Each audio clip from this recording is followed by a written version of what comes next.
$20. That was the going rate for a good, stubborn mule or a rusted Winchester rifle. It was also, apparently, the exact price of a human being in the mud-choked streets of Orofino. Harlan didn't want a wife. He barely tolerated his own horse. But the sight of her shivering on the auction block, eyes hollow and dead to the world, made him reach for his heavy coin pouch. He thought foolishly that he was saving her. But what she asked him that night in the freezing quiet of his cabin would crack his hardened heart right down the middle. The mud in Orofino didn't just coat your boots, it tried to swallow them whole. It sounded like a dog chewing on raw meat every time Harlan pulled his heel free. The mining camp smelled of sulfur, spilled rye whiskey, and unwashed bodies, a suffocating stench that made Harlan's jaw tighten beneath his graying beard. He hated this place. He hated the noise, the desperation, the way the canvas tents flapped in the wind like dying birds. He was only here for 50 pounds of flour, salt pork, and a new tin of percussion caps. That was the rule. Down from the mountain, twice a year, get the supplies, ignore the people, and get back to the timberline before the altitude sickness of human company set in. He was tying his pack horse outside the Assayas office when he heard the shouting. It wasn't the usual drunken brawl. It was a rhythmic, chanting cruelty. Harlan turned, rain dripping from the brim of his grease-stained Stetson. Across the thoroughfare, a crowd of miners had gathered around the bed of a buckboard wagon. Standing in the bed was a man who looked more like a drowned rat, his coat patched with burlap. Next to him was a girl. She couldn't have been more than 20. She wore a dress made from flour sacks, the faded blue ink of the mill logo still visible across her ribs. Her hair was a tangled mat of dirty blonde, plastered to her skull by the freezing drizzle. Her wrists were bound in front of her with coarse hemp rope. "She cooks, she mends, and she don't talk back," the rat-faced man yelled, his voice cracking. He yanked on the rope. The girl stumbled, her knees hitting the rough wood of the wagon bed. She didn't make a sound. She didn't even look up. 25! Gimme 25 for the whole deed. Bill of sale included. The miners laughed. One of them threw a clod of mud that struck her shoulder. She didn't flinch. That was what caught Harlan's eye. The absolute, terrifying stillness of her. He had seen cornered animals fight. He had seen them panic. But he had only seen that kind of dead-eyed stillness in wolves caught in a steel trap for 3 days, right before they gave up the ghost. Harlan shifted his weight. His heavy wool coat, waterproofed with rancid bear fat, smelled rank in the damp air. He ground his teeth. "Not your business," a voice in his head said. "Get the flour. Go home." 15! A miner with a missing ear yelled out. "And that's just 'cause I need my floors scrubbed." 25, I said, the rat-faced man spat, kicking the girl in the thigh to make her stand back up. She stood, swaying slightly.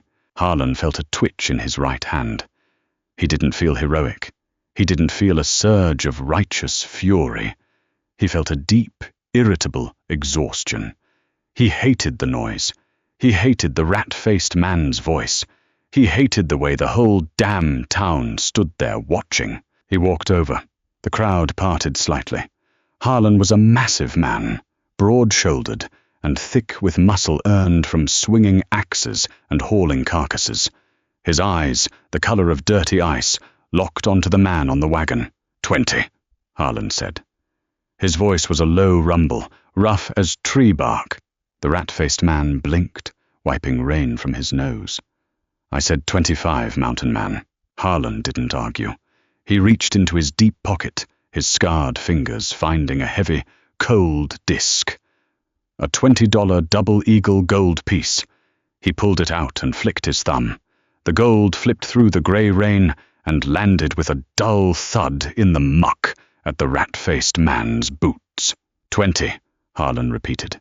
"And if you open your mouth to haggle, I'm taking the gold back and leaving you my knife." The man looked at the gold, then at Harlan's belt, where a bone-handled hunting knife rested. He scrambled down, dug the coin out of the mud, wiped it on his pants and grinned, exposing black gums. "She's yours, mister. Mind she don't eat much." Harlan didn't look at the man again. He stepped up to the wagon. He drew his knife. The girl flinched, finally showing a spark of life, her shoulders pulling up to her ears. She closed her eyes tightly, waiting for the blade to bite into her flesh. Harlan grabbed the thick hemp rope and sliced upward. The binding snapped. "Get your things," Harlan said. She opened her eyes, looking at her freed wrists. They were rubbed raw, bleeding sluggishly. "I don't have things," she whispered. Her voice was raspy, unused. "Then walk." Harlan turned his back on her, walking back toward his horses. He didn't check to see if she was following. He couldn't play nursemaid. If she ran off, he was out $20, and that was fine. But he heard the soft, squelching footsteps behind him. He reached his roan gelding. He grabbed the saddle horn and swung up, the leather creaking under his weight. He looked down. She was standing by the stirrup, soaked to the bone, shaking so violently her teeth clicked together. Harlan sighed, a long exhale of condensed white breath. He reached down, grabbed the back of her flour sack dress, and hauled her up behind the saddle. She was impossibly light, like a bundle of dry kindling. "Hold on," he grunted. She didn't wrap her arms around his waist. Instead, she grabbed the leather saddle strings behind his seat, gripping them so hard her knuckles turned white. She was terrified of touching him. Harlan clicked his tongue, and the horse moved out, leaving the stench of Orofino behind. The trail up into the Bitterroots was a brutal, jagged scar cut into the side of the mountain. With every 100 feet of elevation, the temperature dropped, and the freezing rain turned into a stinging sleet. The ride was agonizingly slow. Harlan could feel the girl shaking behind him. It wasn't a gentle shiver. It was a violent, rhythmic spasm that translated through the leather of the saddle and into his own spine. He smelled her, too. Beneath the mud and the rain, she smelled like stale sweat, fear, and something sour. Hunger. He didn't speak. He wasn't a man of words. He hadn't had a conversation longer than 5 minutes in over 3 years. He expected her to cry. He expected her to ask where they were going, to beg him not to hurt her, to demand food. She did nothing. She just endured. Around noon, the sleet gave way to a heavy, wet snow. The pine branches hung low, heavy with the white accumulation, brushing against their coats as they passed. Harlan stopped the horse near a rock overhang that offered a small reprieve from the wind. He swung down, his knees popping like dry twigs. He reached up and grabbed her waist, pulling her down. She collapsed the moment her feet hit the ground, her legs too numb to hold her weight. She hit the slush without a sound, just curling into a tight ball, making herself as small as possible. Harlan frowned. He tied the horse to a deadfall root and walked over to his saddlebags. He pulled out a hard tack biscuit and a canteen of half-frozen water. He walked back to her and tossed the biscuit. It hit the snow next to her face. She stared at it. Slowly, a trembling, dirt-caked hand reached out and grabbed the rock-hard bread. She didn't eat it. She shoved it into the pocket of her thin dress, hoarding it. "Eat it," Harlan commanded. She looked up at him. Her eyes were hazel, but dulled by exhaustion. "I'm saving it," she croaked. "For what?" "For when you stop feeding me." The pragmatism in her voice felt like a physical blow. It wasn't an accusation. It was a statement of fact, born from a lifetime of brutal experience. She assumed his mercy had a time limit. Harlan ground his teeth again. He knelt down, the snow soaking through his wool trousers. He unscrewed the canteen and held it to her mouth. "Drink." She hesitated, then leaned forward, taking a small sip. The water was icy, but she swallowed it desperately. "What's your name?" he asked, putting the cap back on. "Cora." "I'm Harlan." He stood up, towering over her. "We have 4 more hours to ride. If you freeze to death, it's a waste of my $20. Keep moving your legs while you ride." It was a cruel thing to say, but he didn't know how to be gentle. He only knew how to be practical. He saw a flicker of understanding in her eyes. She didn't need pity. She needed rules. The mention of the $20 gave her a framework. She was property. Property had to be maintained. He hoisted her back onto the horse. This time, as they climbed higher into the thinning air, she didn't just hold the saddle strings. She tentatively rested her forehead against the thick, grease-stained wool of his coat. She was stealing his body heat. Harlan felt the pressure between his shoulder blades. He stiffened at first, uncomfortable with the contact, but he didn't pull away. The wind howled through the granite peaks, sounding like a dying woman. The world faded into a blinding, featureless white. Harlan navigated entirely by memory and the subtle shifts in the rock faces. His hands were numb in his leather gloves. He began to regret the whole endeavor. What the hell was he going to do with a half-starved girl? His cabin was barely big enough for him. He had 1 bed. He ate beans from the can and left his traps out for weeks. He didn't know how to care for a woman. He didn't want to. He had bought an anchor, and now he was dragging it up a mountain. They crested the final ridge just as the sun began to set, casting long, bruised shadows across the snowdrifts. Ahead, tucked into a grove of ancient cedars, was a squat, square structure made of unpeeled logs. The sod roof was buried under 2 feet of snow. No smoke came from the chimney. It looked as dead and empty as the rest of the mountain. Harlan stopped the horse at the hitching post. He dismounted, groaning as his stiff muscles protested. He turned to pull Cora down, but she was already sliding off.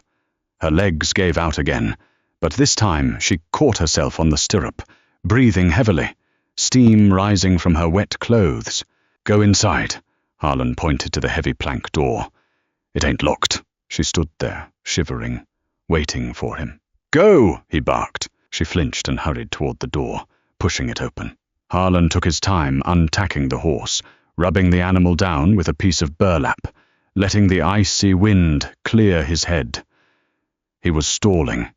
He didn't want to go inside and face the reality of what he had done. He listened to the wind. He smelled the sharp, medicinal scent of the cedar trees. He tightened his jaw. He had made a choice. Now he had to live with it. Harlan pushed open the cabin door. The interior was pitch black and colder than the air outside. The cabin smelled of cured tobacco, old bacon grease, and wood rot. He struck a match on his thumbnail. The flare of yellow light illuminated the single room. A cast-iron wood stove sat in the center. In the corner, a crude wooden frame held a mattress stuffed with pine needles and covered with moth-eaten blankets. A rough-hewn table, 1 chair, and shelves lined with tins and traps made up the rest of the furnishings. Cora was standing exactly in the center of the room. She hadn't moved to explore. She hadn't touched anything. She was standing perfectly still in the dark, water dripping from her hem onto the dirt floor. Harlan lit a kerosene lantern on the table. The warm, orange glow threw long shadows against the log walls. He walked past her, throwing a handful of dry kindling into the stove and striking another match. He fed the fire methodically, his large hands surprisingly gentle as he arranged the wood to catch the draft. The crackle of the dry pine was the only sound in the room. Slowly, the cast iron began to radiate heat. "Take off that wet dress," Harlan said, not looking at her. He kept his eyes on the fire, adding a thicker log. The silence behind him stretched, until it became agonizing. He heard a soft rustle of fabric, then a sharp intake of breath. He turned his head. Cora had her arms crossed tightly over her chest. She had slipped the wet flour sacks down to her waist, revealing a thin, cotton undergarment that was just as soaked. But it wasn't the wet clothes that made Harlan freeze. It was the canvas of bruises painting her pale skin. Old yellowing bruises fading into fresh, deep purple ones. Across her collarbone, a jagged pink scar stood out in stark relief. She was trembling, but she met his gaze. There was no modesty in her eyes, only a bracing readiness. She was waiting for the assault. She had undressed because she assumed that was what the $20 was for. Harlan felt a sudden, violent twist in his gut, a sudden urge to ride back down to Orofino and break the rat-faced man's neck. He swallowed the bile rising in his throat and stood up abruptly. He walked to a wooden chest at the foot of his bed, threw it open, and pulled out an oversized, heavy flannel shirt. He turned and threw it at her. It hit her in the chest and she caught it clumsily. "Put that on," he grunted, his voice harsher than he intended, "before you catch pneumonia." Cora stared at the shirt. It was dry. It smelled like wood smoke and sweat. She pulled it over her head, her hands shaking so badly she struggled with the buttons. It swallowed her whole, dropping all the way to her knees. Harlan pointed to the bed in the corner. "You sleep there." Cora looked at the bed, then at him. "Where do you sleep?" "On the floor by the stove. My back hurts on the mattress anyway." It was a lie. He loved that mattress. But looking at her, looking at the bruised, shattered frame of her, he knew he couldn't put her on the hard, packed dirt. He moved to the small pantry shelf and grabbed a tin of beans and a cast-iron skillet. He dumped the beans into the pan and set it on the flat top of the stove. The rich, salty smell of the molasses and pork fat began to fill the cabin. Cora slowly gravitated toward the stove. She didn't sit in the chair. She knelt on the dirt floor, holding her hands out toward the black iron, her eyes locked on the bubbling beans. Her stomach let out a loud, hollow growl. She flushed deeply, dropping her head. Harlan found a tin plate and a spoon. He scraped the entire pan of beans onto the plate and handed it down to her. She didn't take it. She looked at the massive portion, then up at him. "I haven't worked yet. Eat the damn beans, Cora." She took the plate. She didn't eat like a starving dog, which surprised him. She ate with a terrifying, calculated slowness, chewing every bite completely, making it last. Harlan sat on the floor opposite her, leaning his back against the rough logs of the wall, packing a worn briar pipe with tobacco. He lit it, drawing the bitter smoke deep into his lungs. He watched her through the haze. She finished the plate, scraping the tin clean with the spoon, not leaving a single drop of sauce. She set the plate down carefully on the dirt. She pulled her knees up to her chest, wrapping her arms around her legs, disappearing inside his massive flannel shirt. The wind battered against the cabin, making the thick logs groan. The fire popped, throwing a spark against the iron door. Harlan closed his eyes, listening to the storm, trying to find the quiet space in his head that he usually occupied. But the air in the cabin had changed. It was heavy. "Mr. Harlan." Her voice was barely a whisper, slipping through the crackle of the fire. Harlan opened his eyes. He didn't speak, just nodded his chin to let her know he was listening. Cora stared at the glowing embers visible through the draft vent. She didn't look at him. Her face was perfectly flat, washed in the orange light. "My pa sold my little sister down in Missouri for $10, she said, her tone conversational, completely devoid of emotion. That was 3 years ago. Harlan's pipe went still in his mouth. He felt the cold draft slipping under the doorframe. Cora finally turned her head, fixing those hazel, dead eyes on him. "I need to know the rules, mister," she whispered, her voice rough like dry leaves dragging across a stone. "I know I cost double, so I just need to know when the winter gets too hard and the food runs out." Do I have to dig my own grave while the ground is still soft? Or does the $20 mean you'll shoot me before you put me outside? Harlan felt the breath leave his lungs. The air in the cabin suddenly felt too thin to breathe. He stared at her, waiting for the punchline, waiting for the tears. But there were none. She wasn't being dramatic. She was planning her own logistics.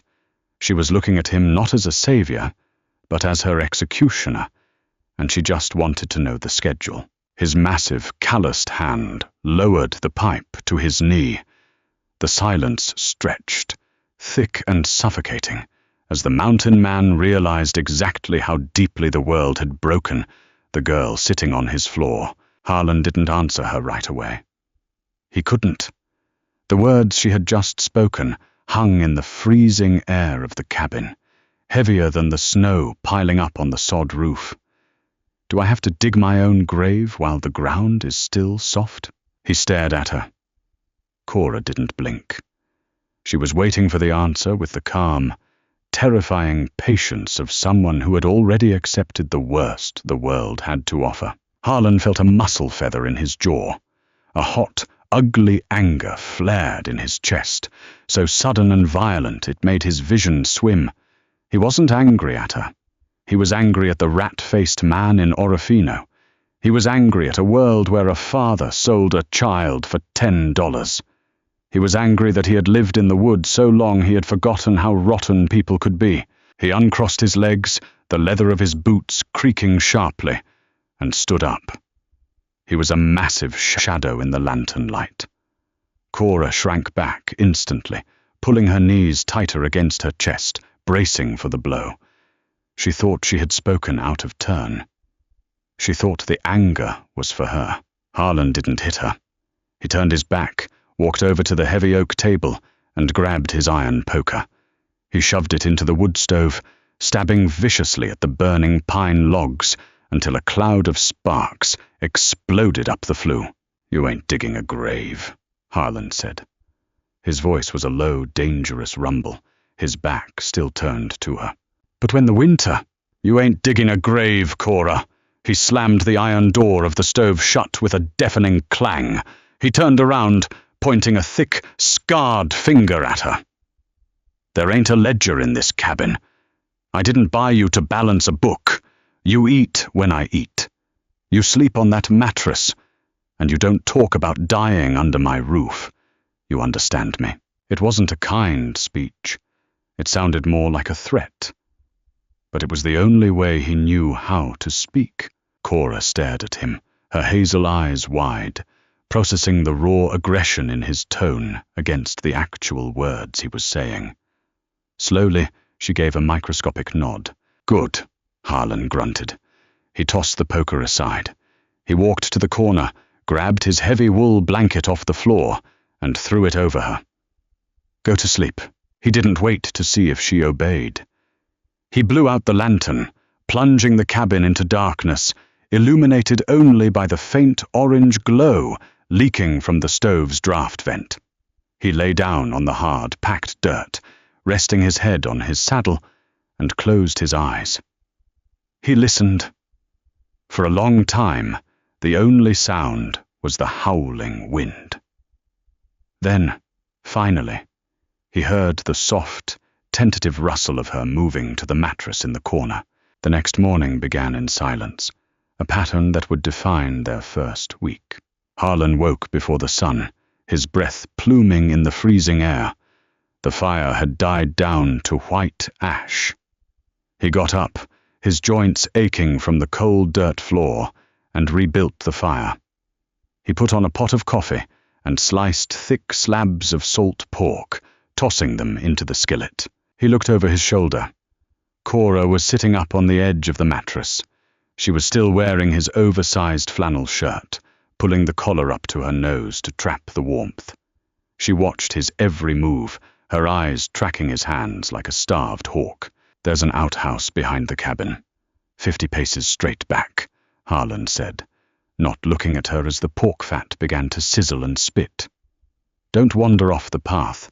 The drifts are 6 feet deep and you'll disappear." She nodded and slipped out the heavy wooden door, a blast of Arctic air rushing in before she pulled it shut. When she returned, her lips were blue, and she was shivering violently. Harlan had set a tin plate of fried pork and hardtack on the table, along with a mug of black, scalding coffee. He was already putting on his coat. "I have traps to check on the lower ridge. I'll be back before dark. Eat. Keep the fire going. Don't touch my rifles." He left before she could answer. Harlan spent the day waist-deep in snow, checking his snare lines. The physical labor was brutal, but it was familiar. It grounded him. He liked the bite of the cold air in his lungs. He liked the sharp, metallic smell of the steel traps. Out here, the rules made sense. A rabbit was caught, or it wasn't. The snow held your weight, or it gave way. But his mind kept drifting back to the cabin. He found himself rushing. He checked his final trap, empty, and turned back hours earlier than he normally would.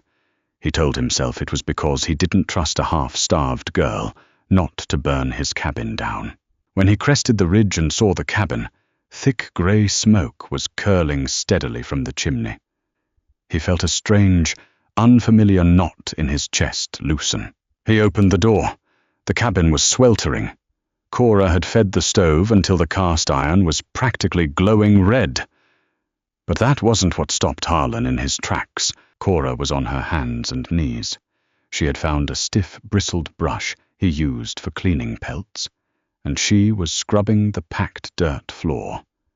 She had hauled snow in, melted it, and was desperately trying to clean dirt with water, turning the floor into a muddy, smeared mess. Her knuckles were raw and bleeding, her breathing ragged. "What in the hell are you doing?" Harlan barked, dropping his snowy coat on a peg. Cora flinched violently, dropping the brush. She scrambled backward, hitting the log wall, pulling her knees up. I was cleaning. I have to work. I have to earn my keep." Harlan looked at the muddy floor, then at her bleeding hands. The anger flared again, hot and choking. He strode across the room in 3 long steps. Cora squeezed her eyes shut, turning her face away. Harlan grabbed her wrists. He didn't hit her. He pulled her hands up, forcing her to look at her own torn skin. "It's a dirt floor, Cora," he said, his voice straining with the effort to stay low. "You can't scrub dirt clean. You're just making mud." She opened her eyes, looking at his huge, calloused thumbs wrapped around her fragile wrists. "I don't need a maid," Harlan said, letting her hands drop. He walked over to the shelf, found a tin of drawing salve made from pine pitch, and tossed it into her lap. "Put that on your hands, and stop trying to pay off a debt you don't owe." The mountain did not care about debts, boundaries, or Harlan's stubborn insistence on routine. The mountain only cared about the cold. By the 3rd week, the temperature plummeted to 30 below zero. The sap in the cedar trees froze solid, causing the trunks to crack in the dead of night with the sound of rifle shots. Cora had survived the initial shock of the transition, but the years of malnutrition and the brutal ride up the mountain had hollowed out her reserves. It started with a dry, rattling cough that echoed in the small cabin, like dry peas shaking in a tin can. By the next evening, she couldn't stand up. Harlan found her curled on the mattress, her teeth chattering so hard he could hear them from across the room. Her skin was a terrifying shade of translucent white, but her cheeks burned with a bright, unnatural flush. He stripped off his gloves and pressed the back of his hand to her forehead. She was burning up, cold, she mumbled, her eyes rolling back slightly. "Mr. Harlan, it's so cold." Harlan swore under his breath. A steady stream of profanity directed at the mountain, at the rat-faced man, at his own sheer incompetence. He was a trapper. He knew how to dress a gut-shot elk. He knew how to splint a horse's leg. He didn't know how to cure a girl whose lungs sounded like they were filling with wet sand. He went into action because stillness felt like defeat. He stoked the stove until the cabin felt like an oven. He pulled every spare blanket, pelt, and heavy coat he owned, and piled them on top of her. He went to his supplies and dug out a jar of dried willow bark and a jar of crystallized honey. He boiled snow down to water, threw in a handful of the bark, and let it steep until the water turned a bitter, muddy brown. He walked over to the bed. Cora was thrashing now, fighting some invisible ghost in her delirium. "Cora," Harlan said, his voice loud, trying to cut through the fever. He slid his thick arm under her neck, lifting her head. She weighed absolutely nothing. It terrified him. "Drink this." He pressed the tin cup to her cracked lips. The bitter liquid spilled down her chin, but she swallowed some of it. She gagged, coughing violently, bringing up a string of bloody phlegm that speckled his flannel shirt. Harlan didn't flinch. He wiped her mouth with the back of his sleeve and forced her to drink the rest. For the next 48 hours, Harlan did not sleep.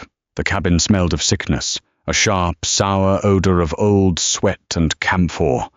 The wind screamed outside, trying to tear the sod roof off the rafters, but inside, the world shrank to the 6-foot radius around the mattress. Harlan sat in his single wooden chair, pulled right up to the bed. He fed the fire. He forced water down her throat. He listened to her breathing, counting the seconds between each agonizing gasp, waiting for the one that wouldn't come. In the darkest hours of the second night, the delirium took full hold of her. She stopped shivering and started talking. It wasn't a conversation. It was a fragmented, horrifying recounting of her life, pouring out of her in a breathless rush. "Don't let him take her," she whispered to the ceiling, her hands clutching the edges of the bear pelt. "She's too little. Pa, please." "She can't lift the sacks. I'll do it. I'll lift them." Harlan sat frozen. His massive hands rested on his knees, his knuckles white. "The water's too high," she babbled, her head tossing side to side. "The water. It took the wheels. It took the mule. We have to walk. He says we have to walk to the camp." She suddenly went rigid, her eyes snapping open, staring directly at Harlan, though she didn't see him. "I didn't steal the bread. I swear I didn't. Please don't use the strap." She curled into a tight ball, sobbing dry, tearless heaves, her hands flying up to protect her head. Harlan felt something break inside his chest. It wasn't a loud snap. It was a slow, agonizing fracturing of the thick ice he had spent years building around his heart. He had thought he was a hard man. He had thought surviving the winters alone made him tough. He was nothing compared to her. He had chosen his isolation. She had been dragged through a meat grinder and still possessed the sheer, stubborn will to draw her next breath. He leaned forward. He didn't know what to do. He didn't know how to comfort a woman. He reached out, his massive, scarred hand hovering over her trembling shoulder. Hesitantly, awkwardly, he laid his hand flat against her back, right between her shoulder blades. "Ain't nobody using a strap here, Cora," he whispered, his voice cracking, rough as gravel. "You're safe. You're up on the mountain. Ain't nobody coming up here." He didn't know if she heard him, but the sheer weight of his hand, the steady, grounding heat of it, seemed to anchor her. The thrashing slowly subsided.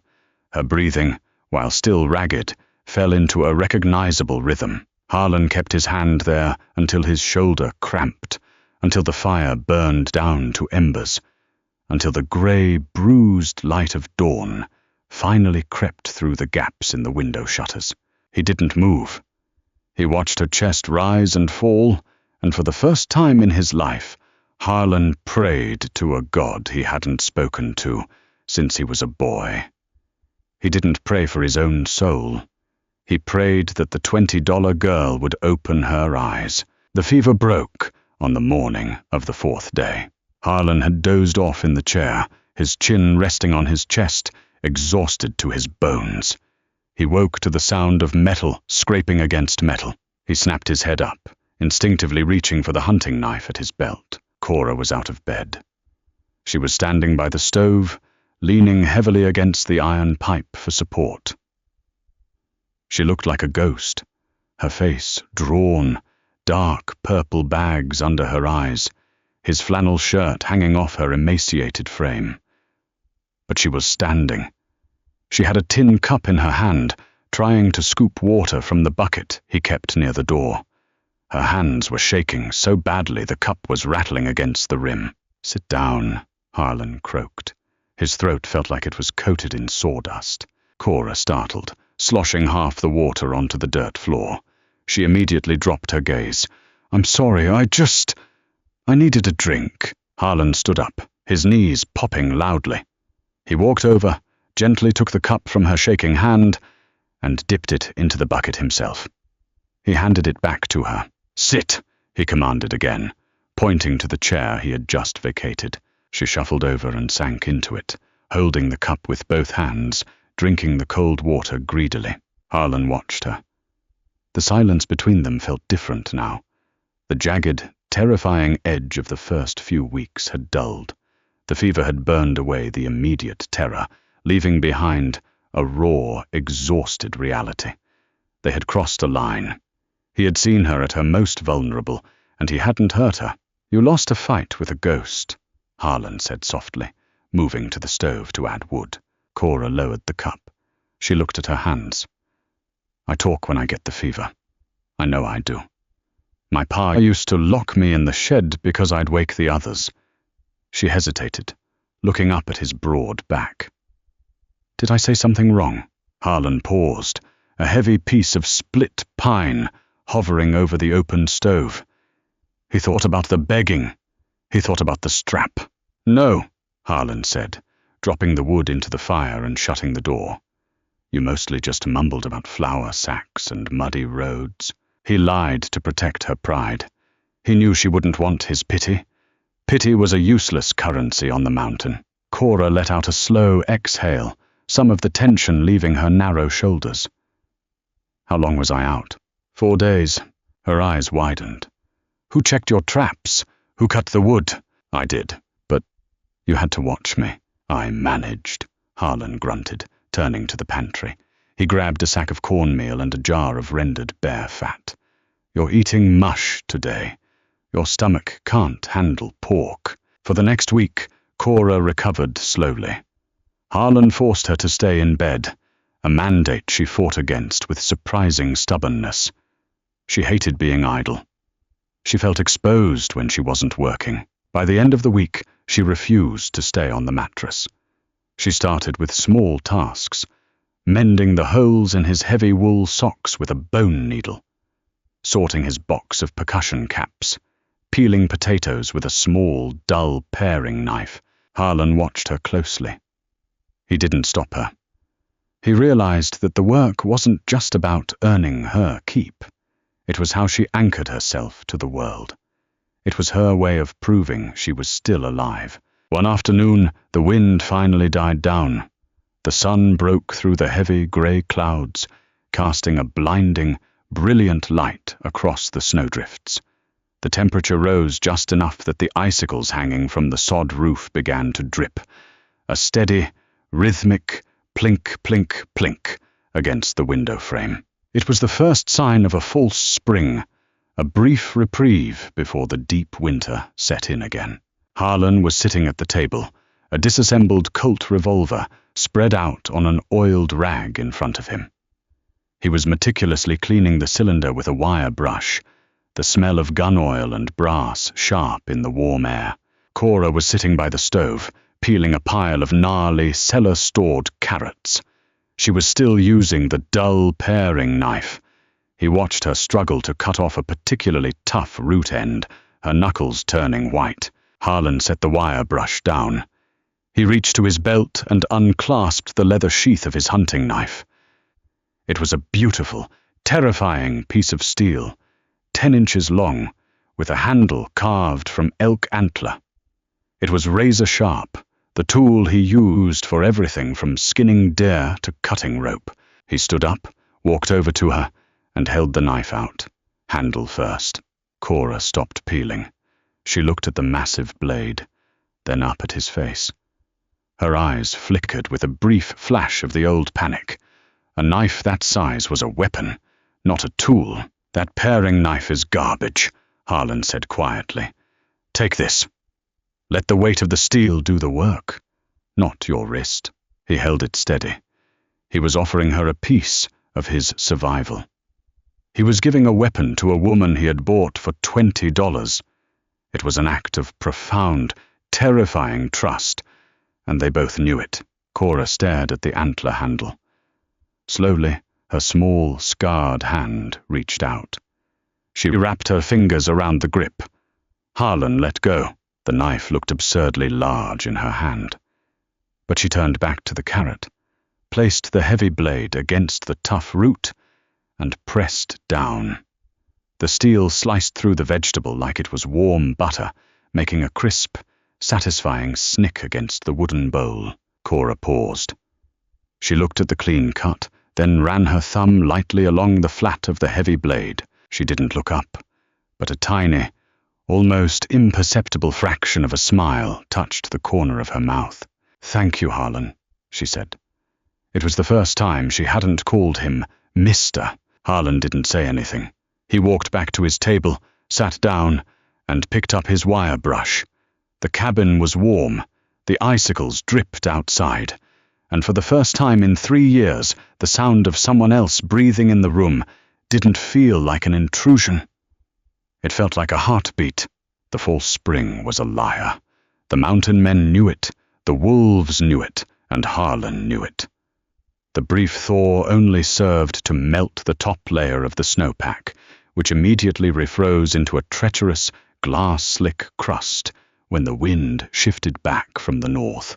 Harlan was working a snare line along the eastern ridge, 1.5 miles from the cabin. The air was brittle, so cold it burned the back of his throat with every intake. He was moving faster than usual, eager to get back to the smell of burning cedar and the quiet presence sitting by his stove. That lapse in concentration cost him. He stepped over a rotting, snow-covered log, placing his weight on what looked like a solid granite outcropping. It wasn't rock. It was a bridge of hollow ice covering a deep, unseen fissure. The crust shattered with a sound like a rifle shot. Harlan dropped abruptly. His right leg plunged into the dark crevice. As he fell, his heavy boot wedged violently between 2 subterranean boulders. His forward momentum didn't stop, but his leg did. The snap of his tibia was sickeningly loud in the quiet forest. It didn't feel like pain at first. It felt like a massive, blunt shockwave traveling up his spine. He collapsed onto the ice, his face slamming into the crust, scraping the skin off his cheek. For a long minute, he didn't move. He just lay there, listening to the wind, his brain refusing to process the mechanical failure of his own body. Then, the adrenaline receded, and the pain hit. It was a blinding, white-hot agony that made him vomit bile into the snow. He rolled onto his back, his breath coming in ragged, high-pitched gasps. He dragged himself upright, looking down at his leg. The angle was wrong. His boot pointed sharply to the right, and a jagged edge of white bone had punctured the heavy wool of his trousers. Dark, arterial blood was already pooling on the white snow, steaming in the freezing air. "Damn it!" he hissed, his head dropping back onto the ice. He was 1.5 miles out. The temperature was dropping fast as the sun sank behind the jagged peaks. He was bleeding. He knew the math. The mountain didn't care about his sudden, newfound desire to go home. He reached to his belt, his fingers clumsy and numb, and pulled out the elk antler knife. He sliced through the thick leather of his suspenders, pulling the heavy strap free. He wrapped it twice around his upper thigh, biting down on his leather glove as he pulled it agonizingly tight, knotting it to stop the pulsing flow of blood. He tried to free his trapped boot. The pain sent him into a brief, spinning gray blackout. When his vision cleared, he realized it was impossible.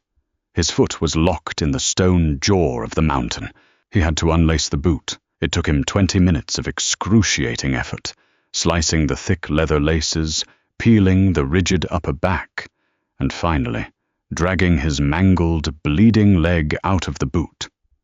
He left it down in the fissure. Harlan began to crawl. He used his elbows and his left knee, dragging the useless, ruined right leg behind him. Every inch was a fresh, tearing agony. The snow soaked through his coat.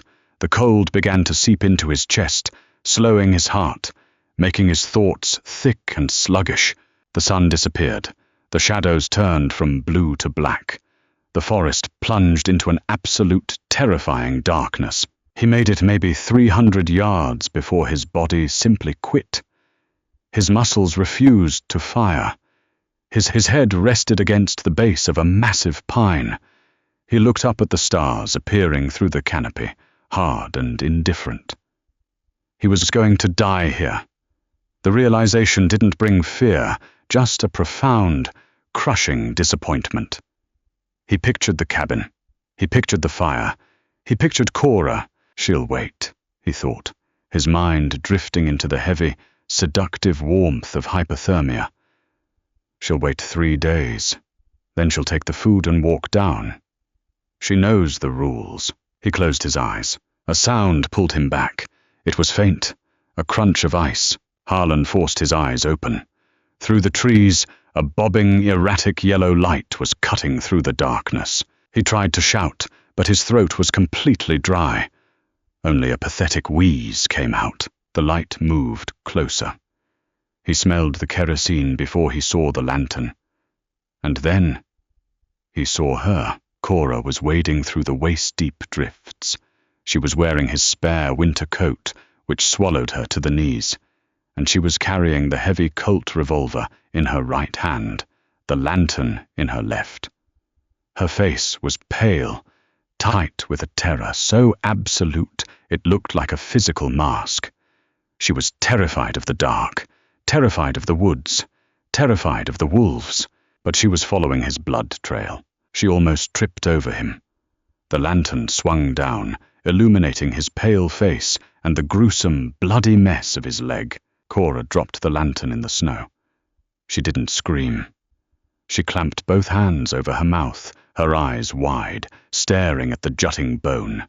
She turned away and retched dryly into the snow. "Cora," Harlan whispered. She snapped her head back to him. She dropped to her knees, her hands hovering over him, not knowing where to touch. "I'm here. I came. You didn't come back, so I came." "You shouldn't be out here," he mumbled, his chin resting on his chest.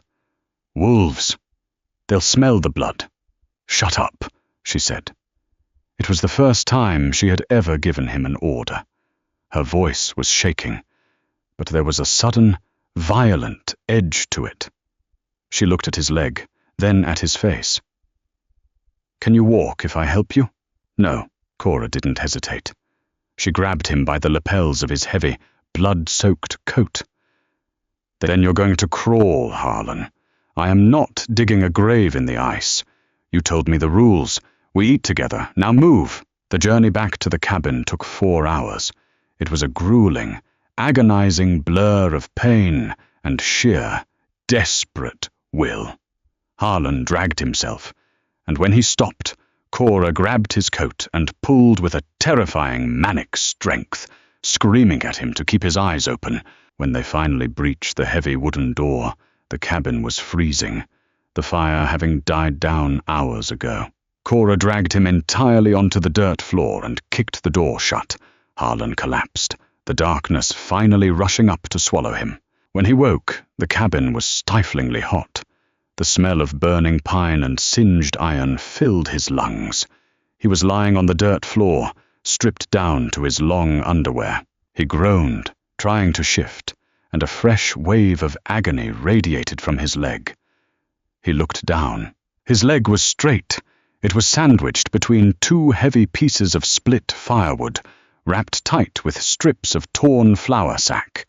The bleeding had stopped, replaced by the dark, puckered burn of cauterized flesh. Cora was sitting in the chair next to him. She looked like a corpse. Her hands were covered in dried blood. His blood. The heavy iron poker sat on the stove, its tip still glowing a dull cherry red. Harlan stared at it, piecing together the horrifying reality of what she had done while he was unconscious. She had pulled the bone back into place. She had burned the wound shut to stop the bleeding. "You did that?" he rasped, his voice sounding like cracked glass. Cora didn't look at him. She was staring at her bloody hands in her lap. "My pa's mule broke its leg once. He made me set it. He didn't want to shoot the mule. It cost more than I did." The utter, deadpan delivery of the horror broke Harlan's heart in a completely new way. "I'm sorry," he whispered. He wasn't apologizing for the leg. He was apologizing for the world. She finally looked up, her hazel eyes meeting his. They weren't dead anymore. They were exhausted, traumatized, but fiercely alive. "You're going to be a cripple for a long time, Harlan. You won't be able to check the traps. You won't be able to cut the wood." "I know." "I'll do it," she said flatly. "I watched how you set the snares. I know where the axe is. You just have to tell me what to do." Harlan closed his eyes. The shame burned hotter than the brand on his leg. A mountain man who couldn't walk was a dead man. He had become a burden. He had become the anchor. "Cora," he said heavily. "Under the floorboards by the stove, there's a tin box. There's about $100 in gold and silver in it. And the deed to the horse. Tomorrow, you pack up. You take the money. You ride down to Orofino and get a stagecoach to Boise. You start fresh." The silence that followed was suffocating. Harlan expected her to thank him. He expected relief. Instead, he heard the sharp scrape of wood. He opened his eyes. Cora had stood up. She walked over to the stove, picked up the iron poker, and slammed it viciously against the cast-iron side. The deafening clang made Harlan flinch. "Do you think I'm a stray dog?" she yelled, her voice echoing off the log walls. She was shaking, her chest heaving, the oversized flannel shirt slipping off one shoulder. "You think you can just buy me, fix me up, and then kick me out when you're tired of looking at me?" "I'm trying to save you," Harlan roared back, fighting the pain to prop himself up on his elbows. "I can't feed you. I can't protect you. I'm a broken piece of meat on a dirt floor." Cora dropped the poker. It clattered to the dirt. She crossed the room in 2 strides, dropped to her knees beside him, and grabbed his face in both of her bloody, shaking hands. "You didn't kick me out when I coughed blood on your shirt," she hissed, her face inches from his, tears finally breaking free and cutting clean tracks through the dirt on her cheeks. "You didn't leave me to die when I was broken. You don't get to quit just because it's your turn to be weak. You bought me for $20, Harlan, but I'm staying for free, and you're going to let me." Harlan stared at her, the fight completely draining out of him. He saw the fierce, unyielding loyalty in her eyes, a loyalty that wasn't bought, but earned through blood, fever, and the quiet dignity of simply letting someone exist. He reached up, his massive hand covering hers where it rested against his jaw. He didn't say anything. He just nodded once. Cora let out a shuddering breath, resting her forehead against his chest, her tears soaking into his wool undershirt. For the first time in his life, Harlan wrapped his arms around another human being and held on like he was drowning. Winter died screaming. The spring thaw didn't come with gentle sunshine and blooming flowers. It came with torrential rain, deafening rock slides, and a sea of suffocating mud that made the trail down the mountain impassable. They were trapped in the cabin for another 6 weeks. In that time, the dynamic shifted entirely. Cora became the engine of their survival. She chopped the wood, her swings clumsy but relentless. She checked the close snare lines, bringing back skinny rabbits that she stewed in the cast-iron pot. She boiled the willow bark and changed the dirty bandages on his leg. Harlan was forced to endure the agonizing humiliation of dependence. But day by day, As he watched her move around the cabin, the humiliation melted into something else. It was a profound, quiet awe. She wasn't a fragile thing he had saved. She was a steel rod, forged in a fire much hotter than anything he had ever survived. By late May, the ground had finally stabilized. The smell of wet pine needles and blooming bare grass replaced the stale odor of the cabin. Harlan's leg had healed, twisted. He could walk, but he walked with a heavy, pronounced limp, relying on a thick cedar cane he had carved by the stove. He would never run again. He would never haul an elk carcass alone. He was standing on the small porch he had built, looking out over the vast green expanse of the Bitterroot Valley below. The sky was a bruised, brilliant purple as the sun set. He heard the soft creak of the cabin door behind him. Cora stepped out. She wasn't wearing flour sacks anymore. Over the winter, she had taken one of his old wool blankets and meticulously tailored it into a thick, sturdy skirt, wearing it with a smaller flannel shirt he had found in a trunk. Her hair was clean, pulled back from her face. She looked older, harder, but the dead hollowness in her eyes was completely gone. She walked over and stood beside him, resting her hands on the rough log rail. "Trail looks dry," she noted quietly. "It is," Harlan said, keeping his eyes on the horizon. "Stagecoach runs out of Orofino on Tuesdays.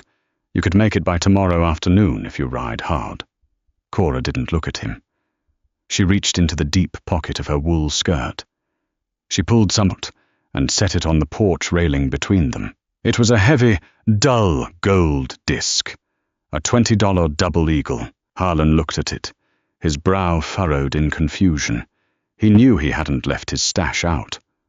"Where did you get that?" "I found it in the mud," Cora said, her voice steady. "The day you bought me. The man who sold me, he dropped it when you threw it. He was busy looking at your knife. I stepped on it. I pushed it down into the muck. When you pulled me up on the horse, I dug it out." Harlan stared at the coin. She had the money the whole time. She had the means to buy a ticket, to bribe a driver, to run the very first week before the snow hit. "Why didn't you leave?" Harlan asked, his voice a low, ragged whisper. Cora turned to face him. She looked at his graying beard, his scarred cheek, the heavy cane resting against his hip. "Because I didn't want to be bought, Harlan. And I didn't want to run," she said, stepping closer to him. The evening breeze carried the scent of her, pine smoke and clean water. "I wanted to choose." She reached out and placed her small, scarred hand over the gold coin, sliding it across the rough wood until it touched his knuckles. "I'm paying my debt," she said softly. "The ledger is closed. I don't owe you anything. You don't own me." Harlan looked down at the coin, feeling a sudden, heavy grief settle in his chest. He nodded slowly. "You're free, Cora. You always were. You can take the horse tomorrow." Cora didn't move her hand. Instead, her fingers slipped off the coin and wrapped gently around his thick, calloused fingers. "I don't want the horse," she whispered. Harlan looked up, his icy eyes locking onto hers. The defensive walls he had spent a lifetime building were completely gone, leaving him entirely exposed. Cora took a breath, her chest rising against the flannel. The vulnerability in her eyes was terrifying in its absolute honesty. She wasn't asking logistics anymore. She wasn't asking about graves or winter rules. "I paid my debt," she said, her voice trembling just slightly, betraying the immense courage it took to ask the question. "So now I need to know. As a free woman, when the winter comes again, Harlan, do you want me here?" The question hung in the cool mountain air, shattering the last remaining piece of the mountain man's hardened heart. It broke him, not with cruelty, but with a sudden, overwhelming influx of grace he knew he didn't deserve. Harlan dropped his cane. It clattered against the porch boards. He reached out with both hands, pulling her into his chest, burying his face in the clean, soft smell of her hair. He held her tight against his ruined body, feeling the steady, strong beat of her heart against his own. "Yes," he choked out, the word muffled against her shoulder. "God, yes, I want you here." Cora wrapped her arms around his waist, holding him just as tightly, burying her face in his heavy wool coat. The wind howled through the granite peaks, cold and indifferent. But on the porch of the small cedar cabin, the winter was finally over. If Harlan and Cora's journey from a gritty $20 exchange to real, hard-earned love kept you watching, do us a huge favor and hit that like button. It tells the algorithm to push these real Western stories to more folks. Share this video with someone who appreciates a story about grit, survival, and a love that doesn't quit when things get rough. Don't forget to subscribe and ring the bell so you never miss our next deep dive into the untamed frontier. Drop a comment below. What was the most intense moment of their survival for you? See you on the trail next time.